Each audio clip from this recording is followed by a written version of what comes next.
আপরাইজের আরও একটি নতুন ভিডিওতে তোমাদের সবাইকে স্বাগত। আশা করি তোমরা সবাই ভালো আছো আর নতুন কিছু সৃষ্টির প্রচেষ্টায় আছো। তোমাদের অনেকেরই হয়তো প্রশ্ন, এতদিন ছাড়া ছাড়া কেন আমি ভিডিও দিই? আসলে কলেজ করে বাড়িতে নানা কাজ করে ভিডিও বানাতে পারলেও যখন ভয়েস ওভার দিতে যাই তখনই নানা রকম প্রবলেম চলে আসে।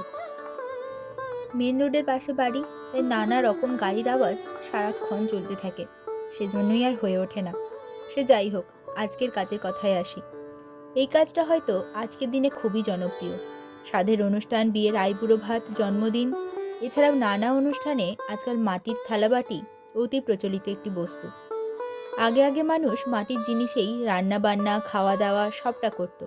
এরপর দিন পাল্টায়, যুগের হিড়িকে মাটির জিনিসও প্রায় হারিয়ে যেতে থাকে। পেতল, স্টিল, এমনকি পাথর মাটিকে চাপা দিয়ে দেয়। কিন্তু মাটির টান কি আর উপেক্ষা করা যায়? আমরা এখন আবারও সেই মাটির জিনিসের দিকেই ঝুঁকেছি। হ্যাঁ, হয়তো নতুনভাবে। আগে যা ছিল সাদামাটা, আজ তা রং তুলির টানে অপরূপা। শুধু খাওয়া দাওয়া নয়, ঘর সাজাতেও মাটির থালা আমরা এখন খুব পছন্দ করি। এর আগেও দু একটা কাজ আমি করেছিলাম, কিন্তু তখন আর ভিডিও করা হয়নি।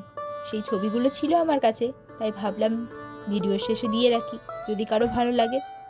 তবে সত্যি কথা বলতে, আলপনা জিনিসটা অনেকটা প্র্যাকটিসের জায়গা থেকে আসে। আমি অনেক চেষ্টা করে সাহস করে করেই ফেললাম। আসলে আলপনা জিনিসটা নিজে এত সুন্দর, সেটা যেখানেই স্থান পাই সেটাকে অন্য রূপ এনে দেয়। আমার ব্যক্তিগতভাবে এটা খুব পছন্দের।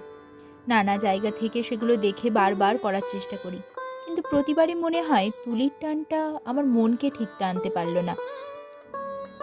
হয়তো এটাই ভালো, মনের খিদে মিটে গেলে নতুন কিছু করার আগ্রহটাই হয়তো চলে যাবে। তোমরা কি বলো? যাই হোক, অনেক কথা বলে ফেললাম। তোমাদের কাজটা কেমন লাগলো কমেন্ট করে জানিও। আর কী ধরনের কাজ তোমরা দেখতে চাও সেটাও জানাতে পারো আমায়। আমার সাধ্যের মধ্যে হলে আমি অবশ্যই চেষ্টা করব। এছাড়াও আমার কাজগুলোর যদি অন্য কোনো ধরন তোমরা দেখতে চাও, তোমাদের মতামত আমাকে জানিও। আমি চেষ্টা করব তোমাদের মনের মতো করে জিনিসটাকে ফুটিয়ে তোলার। ভিডিওটা ভালো লাগলে একটা লাইক করে আমার পাশে থেকো। এরকম আরও অনেক নতুন ভিডিও দেখতে চ্যানেলটা সাবস্ক্রাইব করে রেখো, তাহলে পরের কাজগুলো আসলে খুব সহজেই তোমাদের কাছে পৌঁছে যাবে। ধন্যবাদ।